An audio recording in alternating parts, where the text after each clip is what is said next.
So, in today's lesson, we're going to talk about Altissimo. What is it, how to do it, and some tips and tricks to get you started. So, first of all, what even is Altissimo? Basically, Altissimo is just playing beyond the natural range of the saxophone. So, the natural range of the saxophone is low B flat to usually high F sharp, sometimes high F, if you don't have the high F sharp key, but most modern horns do. So, again, low B flat to high F sharp. But what if you want to play above that? How do you play above that? Well, that's what Altissimo is all the notes that you can play that are over that last top natural range of the instrument. There's a ton of famous players who use it. The most notable is probably Lenny Pickett, who played with Tower of Power and is on the Saturday Night Live band, and he does all those crazy high Altissimo, and it's just perfectly in tune, and really, it's nuts. But obviously, he's going way up higher than we're going to go today, but he's a famous one. Michael Brecker used Altissimo a lot, and I mean, pretty much every player nowadays uses it. So, the first thing that you guys need to know about Altissimo is voicing. So what does voicing mean? And pretty much voicing means on the saxophone, what that means is that it's the shape of your oral cavity. So it would be your soft palate, your throat, your tongue position, and all that. What that's shaped like when you're playing. And I know that's kind of a foreign concept to a lot of people, but that's really how you get good at Altissimo, and that's how you can change your tone quality and stuff as you manipulate your oral cavity to manipulate the speed and the direction of the air that you're putting through your instrument without having to use, different mouthpieces and things like that. So, with Altissimo, you kind of want to make a voicing like an E sound with your tongue. So what that would mean is that, let's say your tongue is this, my hand right here. So when you say E, your tongue is like pulled back in your mouth like this, and it's kind of blocking some of this, like the roof of your mouth is here. Normally your tongue is like this. When you go make an E sound, it comes up like this, and it closes that gap a little bit. So when it closes that gap, it makes it smaller. It makes the air go faster. It's just like when you put your thumb on a hose and the water shoots out faster. It's the exact same principle of fluid dynamics.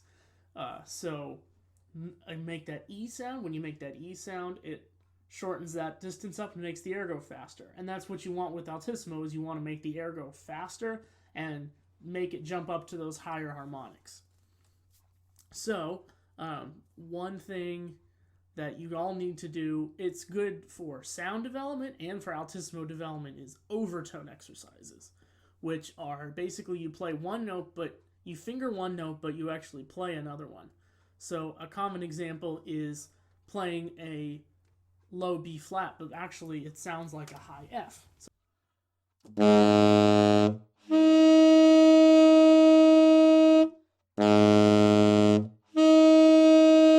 that's a good overtone exercise, and there's plenty of different exercises that you can do, but what that forces you to do is that forces you to move your voicing position to get those higher overtones, and there's a bunch of them you can do just off of that that fingering. So let's say you're playing a B flat and you want to get these are all the harmonics you can get with it.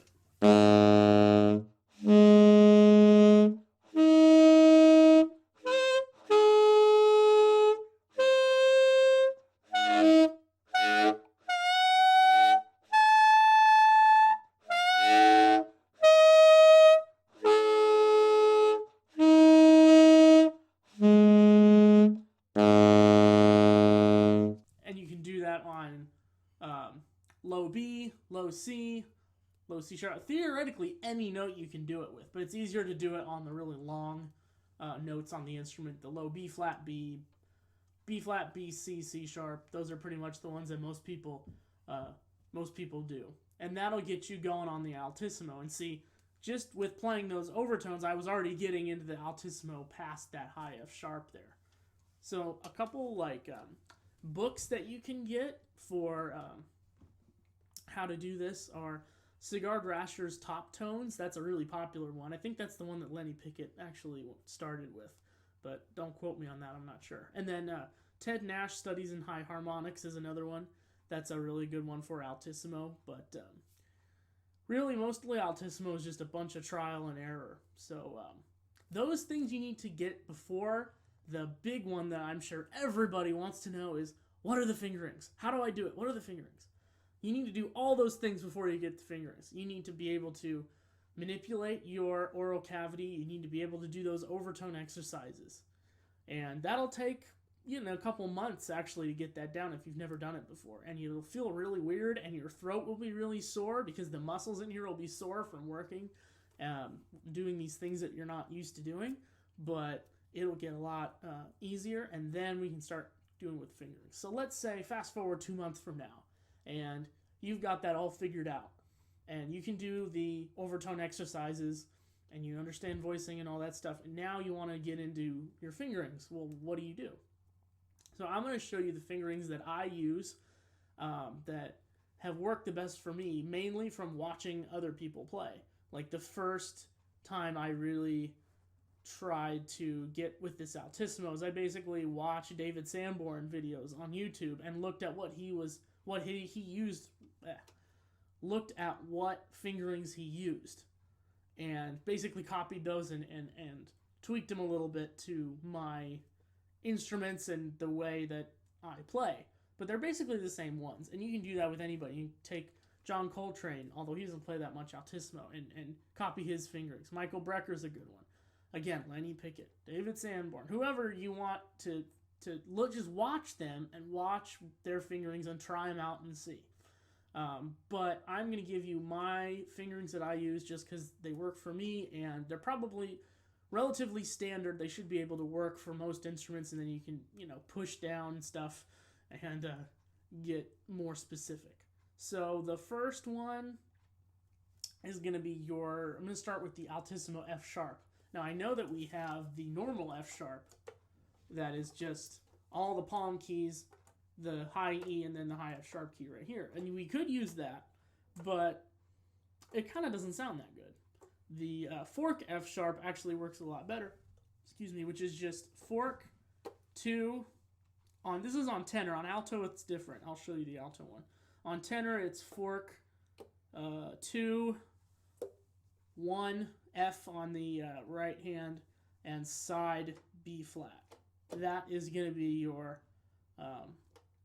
Altissimo F sharp. And that sounds like this. Now on alto, it's a little bit different. Some of these ones that are really close to the break are different between alto and tenor. For alto, it's almost the same. It's fork 2, side B flat, but not this one, not the F. It's just 1, 2, side B flat, which sounds like this.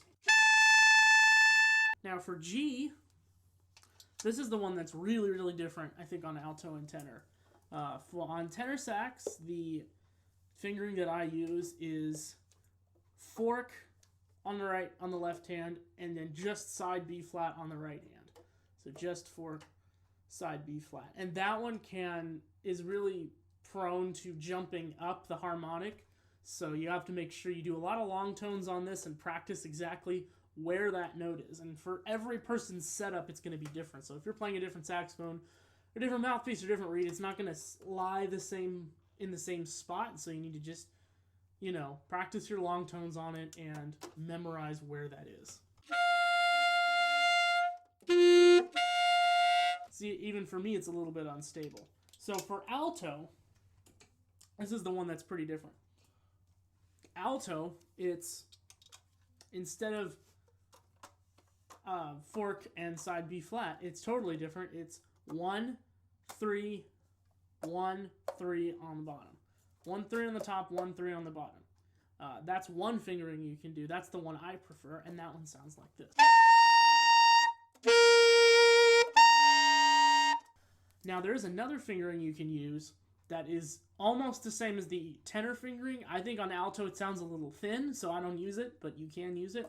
It is fork, side B flat, and F on the right hand. And that one sounds like this. Again, I think it sounds a little thin, so I don't particularly like to use that one, but you can use it if you want. Plus, it's similar enough to the tenor one that in my mind I would get them confused. And then because on alto, if you play just this and this, play just fork and side B flat, it comes out like a really sharp F sharp instead of a G. And so, and they're too similar, and in my mind I forget them, so I just use a whole nother fingering, and it just helps me remember. But those are two options on alto. I think, hold on a second. I think now all the fingerings from there are pretty much going to be the same for every, for alto and tenor. Soprano, you don't even use altissimo on soprano very often because it's already up there. And for baritone, I've only played a baritone sax one time in my life, so I have no idea what the fingerings are. I assume they're close to the same, but they're, you know, you might have to do some more experimentation if you're a bari player. Or just watch Leo P play, and then you can figure it out. Because he does all that crazy, wild stuff with altissimo, too. So, G sharp. Altissimo G sharp. That's one that is a little bit of a wonky one. Sometimes it gets out of tune. But basically, the standard fingering on alto and tenor is 1, 3 on left hand, 1, and side C. So not side B flat, but side C. And that's, again, alto and tenor, and it sounds like this. They're kind of splitting apart right now because I'm not warmed up as well as I should be, but that's basically what it sounds like, that altissimo G sharp. So next, moving on to A. Altissimo A is 2 and 3 on the left and 1, 2, 3 on the right. And really any combination of the right hand notes is fine. Any of the right hand keys is fine, but you need to have this 1 and 2 here. Sometimes I'll just only, if I'm doing something really fast, I'll just play 1 and 2 and I won't do anything with this hand. But the standard, you know, altissimo A is 2, 3, 1, 2, 3. Now the next one is B flat, and I'm giving you the ones that I use and that I've had the most luck with. That doesn't mean that you might, because B flat is one that I've heard both ways, sort of. But for me, what has worked the best for me is just 3 on the left hand and then 1 and 2 on the right hand. Sometimes it doesn't want to get there, but if you just have the 3 on here like that, it becomes really flat. And so for me, if I put these 2 down, it helps to get it a little bit more in tune. And so this is what this one sounds like. Now for B, it is almost the same as the B flat, but you don't do anything with the right hand, and you just add the high D key. So it's 3 and high D on the left hand. Now for C, there is 2 fingerings that I like to use depending on what situation I'm in. Mostly I'll use the first one I'm going to say here. The first one is the same thing as B, but then you're going to add the side E flat. And you don't even have to leave this guy down, but I do just for intonation's sake. That's the first one. That's what I use most of the time, but sometimes if I have to pop the altissimo C out really fast, I'll just use the same fingering as the altissimo G on alto, and it's just the 4th harmonic above that, which is 1, 3, and 1 and 3.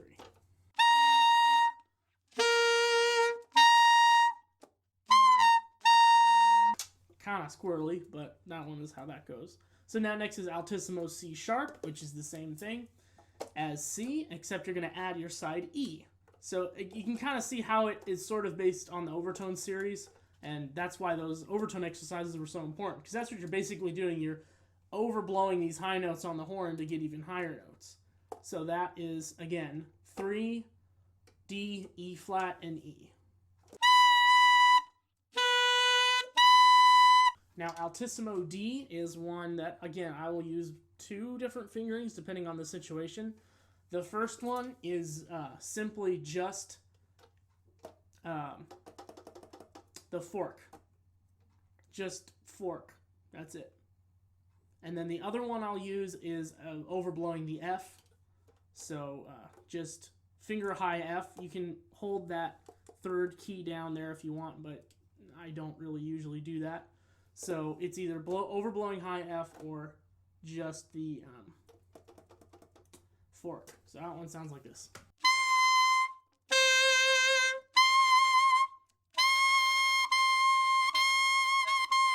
You get some slightly different colors there. So there's not many more after that, but I'm going to go as far as I can, as far as I personally know. So I don't think you really need to, in any circumstance, need to go any higher than that, but if you choose to, I'm going to give you some other ones. So E flat would be the same thing as D, and then just add your side C. And that one can be a little flat, but that's the one that seems like that's worked for me. And then, again, I've just done this by watching other players and getting their fingerings and kind of tweaking it. So you kind of have to lip it up a little bit. It's a little flat. But, it's okay. So now for Altissimo E, I'm kind of currently experimenting with two different fingerings because the one I was using seems a little flat. But I'm kind of working on it, so I'm going to give you both. So the first one that I used to use is kind of the same as Altissimo A, sort of. So on the left hand, it's 2, 3, and then add your high D. So 2, 3, and high D on the left. Then on the right hand, you go 3 and E flat. That is one that I've used for E flat. The other one that I've used is just overblowing the fork F. That one is a little bit sharper, but it's also not as stable. So I kind of have been figuring out what I'm going to do with that one. But these sound like this.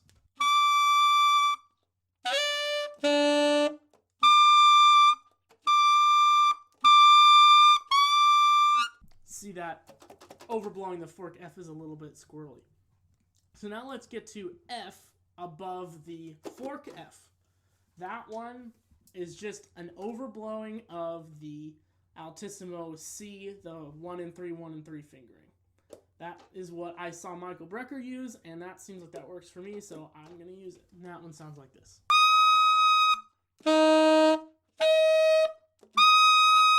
Now there are two more. The next one is the Altissimo F sharp above the normal F sharp that we just went over. That one is going to be an overblowing of the G sharp. So you're going to just play 1, 3, 1 and side C. And that one, I don't like that one, but this is what I've got so far.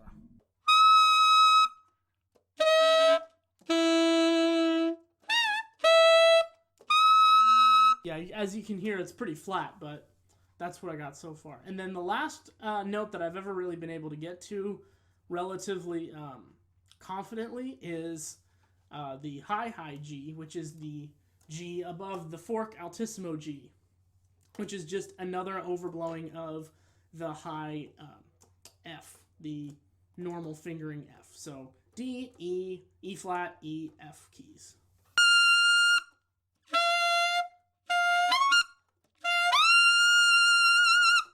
And that is all the fingerings I have because that is the highest I can confidently play.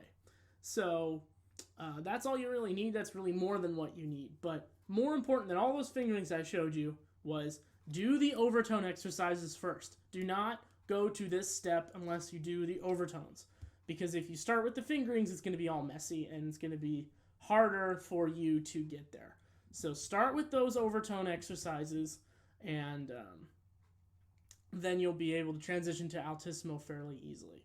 So if you have any questions, drop them down in the comments, and I will see you in the next one. Thanks.